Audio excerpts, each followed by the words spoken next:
أعوذ بالله من الشيطان الرجيم بسم الله الرحمن الرحيم الحمد لله والصلاة والسلام على رسوله الكريم أما بعد. Tiranjireni panthawi ino mmene tikupitiriza phunziro lathu la aqida tauhid, ndipo tikuyamba phunziro lathu kuchokera mu mapata atatu a Chisilamu. Mapata atatu amene akumanga Chisilamu. Munthu wina aliyense Msilamu akuyenera ndithu kudziwa mapata amenewa. Koma choyambirira tisanayambe tikuyenera kudziwa zinthu zinayi izi kuti munthu wina aliyense akhale ndi kuzindikira, akhale ndi ilmu. Ilmu kapena kuti kuzindikira, kudziwa, kumudziwa Allah subhanahu wa ta'ala, kumudziwa mtumiki wake Muhammad sallallahu alaihi wasallama, komanso kuchidziwa chipembedzo cha Chisilamu kudzera m'maumboni. Mapata atatu amene tikufuna kuti tiwaphunzire kuchokera mu phunziro limeneli. Mapata amenewa akupezeka mu zinthu zimene munthu akuyenera kuziwa, monga kumudziwa Allah subhanahu wa ta'ala ndi pata loyambirira. Pata lachiwiri ndi kumudziwa mtumiki wake Muhammad sallallahu alaihi wasallama, limeneli ndi pata lachiwiri. Ndipo pata lachitatu ndi kuchidziwa chipembedzo chimene Allah subhanahu wa ta'ala anachipereka kwa anthu okhulupirira mwa iye, ndi kutumizanso aneneri ndi atumiki onse kuzalalikira za chipembedzo chimenechi, womalizira nakhala mtumiki wathu Muhammad sallallahu alaihi wasallama. Ndiye pambuyo poti tamudziwa Allah subhanahu wa ta'ala ndi kumudziwa mtumiki wake olemekezeka Muhammad sallallahu alaihi wasallama, tiyeni tichidziwe chipembedzo chimene timatenga malamulo ake kudzera mwa awiri amenewa, mtumiki Allah subhanahu wa ta'ala ndi mtumiki Muhammad sallallahu alaihi wasallama, Qur'ani ndi Sunna.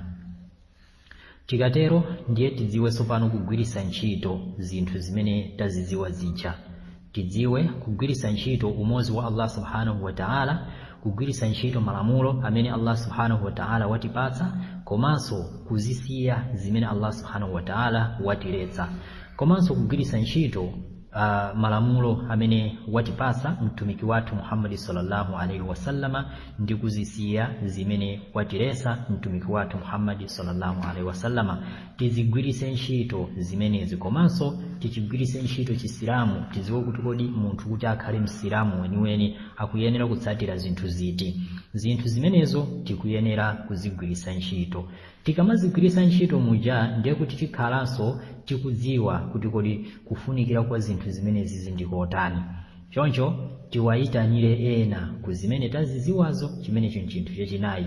Chinthu chachitatu, pambuyo pakudziwa tizigwiritse ntchito, kenako chachitatu tiwayitanire anthu ena ku zimene tazidziwa zija, chifukwa chinthu china chilichonse chabwino chimene chili choti ukachigwiritsa ntchito umapezako thawabu, komanso chimakuthandiza mmoyo wako wa dziko lapansi, komanso chizakuthandiza ku akhera.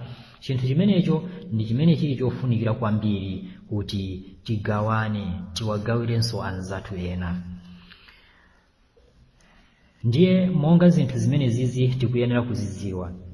Tikazidziwa kapena kuti tikamazidziwa, tikakhala mu process yozidziwa zinthu zimenezi, timakhala ndithu tikukumana ndi zowawa zambirimbiri, mavuto ochuluka, komanso mafitna osiyanasiyana tikamaphunzira zinthu zimenezizi.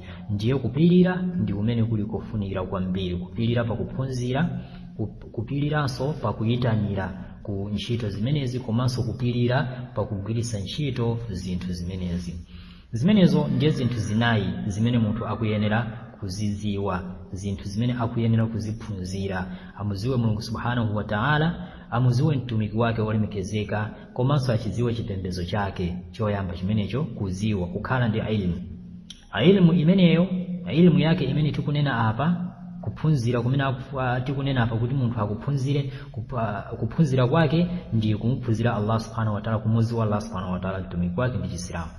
Kenako kumaphunziro amene tikaphunzira tiwagwiritse ntchito, ndipo tiwayitanire anthu ena ku zimene taphunzirazo.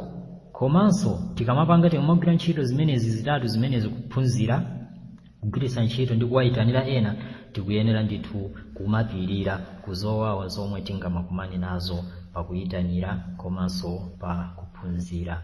Allah subhanahu wa ta'ala akunena mu surati al-asr kuti bismillahir rahmanir rahim wal asri innal insana lafi khusri illa alladhina amanu wa amilus salihati watawasaw bil haqqi watawasaw bis sabri. Allah subhanahu wa ta'ala akunena kuti ndikuyilumbirira nthawi ndithu munthu aliyense ndi wotayika chifukwa cha kugonjetsedwa ndi zilakolako zake kupatula amene akhulupirira mwa Allah subhanahu wa ta'ala ndi kumachita zabwino ndi kumalangizana kutsatira zoona choona ndiponso ndi kumalangizana zakupirira potsatira malamulo a Allah subhanahu wa ta'ala ndi zina zovuta za mziko. Kuzabwera Imamu Shafi'i rahimahullahu ta'ala Allah mumvere chisoni, iyeyu ananena kuti zikanakhala kuti Allah subhanahu wa ta'ala sanavumbulutse umboni kwa zolengedwa zake kupatula sura imene akunena kuti wal asri innal insana lafi khusri, ndithu sura imeneyi ikanakwanira kwa inuyo kukhala umboni ndithu. Naye al-Bukhari Allah subhanahu wa ta'ala amumvere chisoni anayankhulanso pakhomo la ilmu kapena kuti kuphunzira kuzindikira, pakhomo la kuzindikira kusanayambe kulankhula kapena kugwira ntchito. Wina aliyense asanayambe kuyankhula kapena kugwiritsa ntchito china chake akuyenera kuchizindikira, akuyenera kuchiziwa. Ndiye Imamu al-Bukhari rahimahullahu ta'ala anayankhula pakhomo limeneli la kuzindikira, ananena kuti ndipo umboni wake Allah subhanahu wa ta'ala akunena mu surati Muhammad aya 19 nena kuti a'udhu billahi minash shaitanir rajim fa'lam annahu la ilaha illa Allah wastaghfir li dhanbik, ziwa kuti palibe wopembedza mchoonadi koma Allah ndipo pempha chikhululuko pa zolakwa zako ndi zolakwa za okhulupirira achimuna ndi achikazi. Mu aya imeneyi tikutha kuona kuti Allah subhanahu wa ta'ala anayamba kutchula ilmu, anayamba kutchula kuti fa'alamu, ziwa, ukhale oziwa. Kenako anayankhula, kenako anatchula kuyankhula annahu la ilaha illa Allah, kuyankhula kuti la ilaha illa Allah. Kenako wastaghfir li dhanbik, ndipo uchite chani, upemphe chikhululuko ku machimo ako. Kusonyeza kuti apa Allah subhanahu wa ta'ala akutiuza, akutiphunzitsa kuti tiyambe kudziwa, tikaziwa tiyankhule ndi kugwiritsa ntchito. Mbale wanga ulembezeka, dziwa kuti msilamu wina aliyense wamamuna ngakhale wamkazi akuyenera kuzindikira zinthu zimene iyeyo akukhalira pa dziko lino lapansi komanso zimene Allah subhanahu wa ta'ala anamulengera. Munthu akuyenera kuziwa kuti Allah subhanahu wa ta'ala anatilenga ife ndipo anatipatsa zoyenereka mmoyo mwathu, anatipatsa riziki, ndipo sanangotisiye choncho koma anatitumizira mthenga wake yemwe angamusatire akalowa ku janna. Wina aliyense yemwe angamusatire mthenga ameneyo akalowa ku janna, ndipo yense amene angamukane mthenga ameneyo akalowa ku moto, chifukwa iye cholinga chake ndikubwera kudzatiunikira ife njira yoona. Ndiye njira yoona ife ngati tingayikani ndiye kuti tikutenga njira yolakwika kuti ikatigwetsere ku moto. Allah subhanahu wa ta'ala akunena zokhuzana ndi nkhani imeneyi mu surati al-Muzammil aya 15 ndi 16 akunena a'udhu billahi minash shaitanir rajim inna arsalna ilaykum rasulan shahidan alaykum kama arsalna ila fir'auna rasula fa'asa fir'aunu ar-rasula fa'akhadnahu akhdan wabila. Nditu ife takutumizirani mthenga amene azakhale mboni yanu tsiku la chimaliziro, monga momwe tidamtumizira Musa alayhi salam kukhala mtumiki wa Firauna. Koma Firaun adamnyoza mtumikiyo, adamnyoza Musa alayhi salam, ndipo tidamulanga chilango chokhwima. Allah subhanahu wa ta'ala amasangalasidwa kuti azipembedzedwa iye yekha, samasangalasidwa ndi kumuphatikiza ndi zina zake m'mapemphero ake, monga kupanga shiriki imene imachedwa kuti shiriki. ngakhale ophatikizidwayo amene tikumphatikiza ndi Mulungu subhanahu wa ta'ala ayo atakhala mneneri kapena ngelo amene ali woyandikira kwa Allah subhanahu wa ta'ala kapena china chilichonsecho, Allah subhanahu wa ta'ala samasangalatsidwa kumphatikiza ndi cholengedwa chake. Faiye akunena mu surati al-Jinn aya 18, a'udhu billahi minash shaitani rajim, wa anna al-masajida lillahi fala tad'u ma'a Allahi ahada, nditu mizikiti ndi ya Allah yekha, choncho musapembedze aliyense pamodzi ndi Allah. Yemwe wamtsatira mtumiki sallallahu alaihi wasallama komanso wakhulupirira umodzi wa Allah subhanahu wa ta'ala sakuloledwa kukhala pa ubwenzi ndi omwe akumuda Allah subhanahu wa ta'ala ndi mtumiki wake, ngakhale atakhala abale yake oyandikana nawo kwambiri wa iye.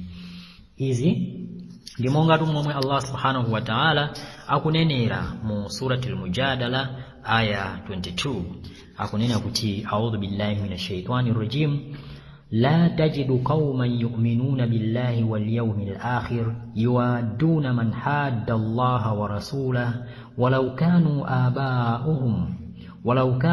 آباءهم أو أبناءهم أو إخوانهم أو عشيرتهم أولئك كتب في قلوبهم الإيمان وأيدهم بروح منه ويدخلهم جنات تجري من تحتها الأنهار خالدين فيها رضي الله عنهم ورضوا عنه أولئك حزب الله ألا إن حزب الله هم المفلحون.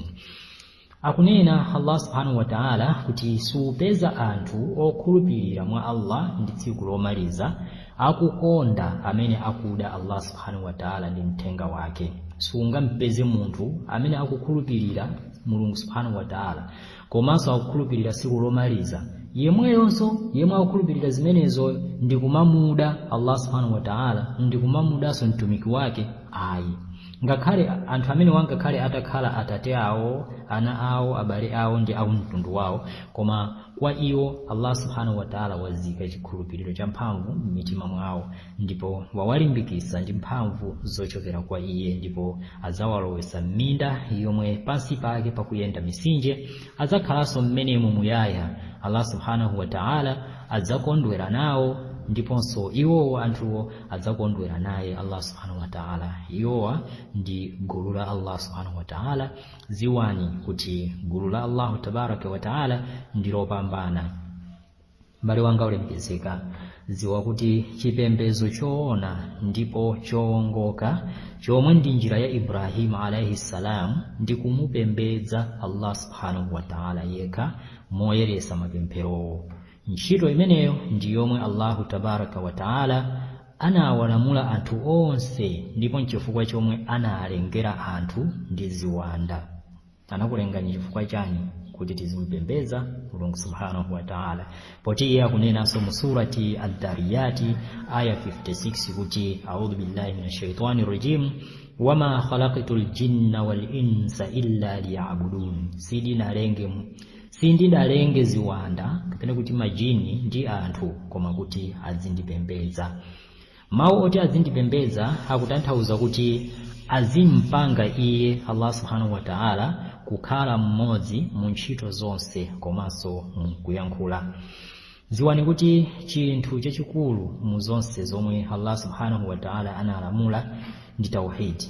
Tauhidi ndi chinthu chachikulu chimene Allah subhanahu wa ta'ala analamula, kumene kuli kumpanga Allah subhanahu wa ta'ala kukhala mmodzi pa ibada, pa mapemphero, monga mmene ndinanenera mu phunziro lathu limene lapita lija kuti kumpanga Allah subhanahu wa ta'ala kukhala mmodzi mu ntchito zonse komanso mu kuyankhula kwathu kumachitika malinga ndi ntchito zimene timapanga, ndipo tinazilongosola ntchito zimene zili ngati mitundu ya ibada imene timachita zoti sitingamuchitire wina aliyense posakhala Allah subhanahu wa ta'ala.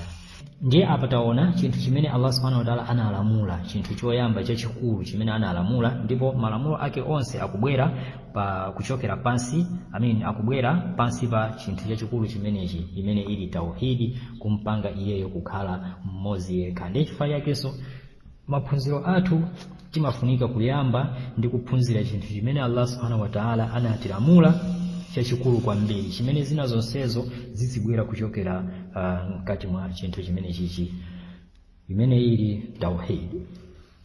Ndipo chinthu chachikulu kwambiri mu zonse zomwe Allah subhanahu wa ta'ala analesa ndi kumuphatikiza Allah subhanahu wa ta'ala ndi zolengedwa zake imene ili shiriki. Kumeneku ndi kupempha zina zake zosakhala Allah subhanahu wa ta'ala kapena kugwadira zina zake, kulemekeza zina zake, ulemerero kumene umayenera kupereka kwa Allah subhanahu wa ta'ala ndi kumampatsa munthu kapena china chake cholengedwa. Imeneyi ndi shiriki. Ndiye ndi chileso chinthu choyambirira chachikulu kwambiri chimene Allah subhanahu wa ta'ala analesa. Izitu zikupezeka mu Qur'ani surati Nisa aya 36 mmene Allah subhanahu wa ta'ala kunena kuti a'udhu billahi minash shaitani rajim wa'budullaha wala tushriku bihi shay'a, ndipo mpembedzeni Allah ndipo musamphatikize ndi chilichonse. Ndiye kuchokera mu zonse zomwe ndalongosolazi mukafunsidwa kuti kodi mapata atatu omwe munthu akuyenera kuwadziwa ndi ati, inu muyankhe kuti munthu kapolo wa Mulungu subhanahu wa ta'ala amuziwe mbuye wake, amuziwe Mulungu subhanahu wa ta'ala, achidziwe chipembedzo chake, amuziwe mtumiki wake Muhammad sallallahu alaihi wasallama. Amene watu ndiye mapata atatu omwe tikufotokoza pakali panopa, komanso ndi omwe tikhale tikufotokoza kusogoloko insha Allah. Mapata atatu: kumuziwa Allah subhanahu wa ta'ala, kumuziwa mtumiki wake olemekezeka, komanso kuchiziwa chipembedzo chathu cha Chisilamu. Kufikira audio ina imene tiyambe sopano kulongosola phata loyamba, phata loyambilira limene ndi kumuziwa Allah subhanahu wa ta'ala. Ndikusiyeni m'manja mwa Allah subhanahu wa ta'ala. Wassalamu alaikum wa rahmatullahi wa barakatuh.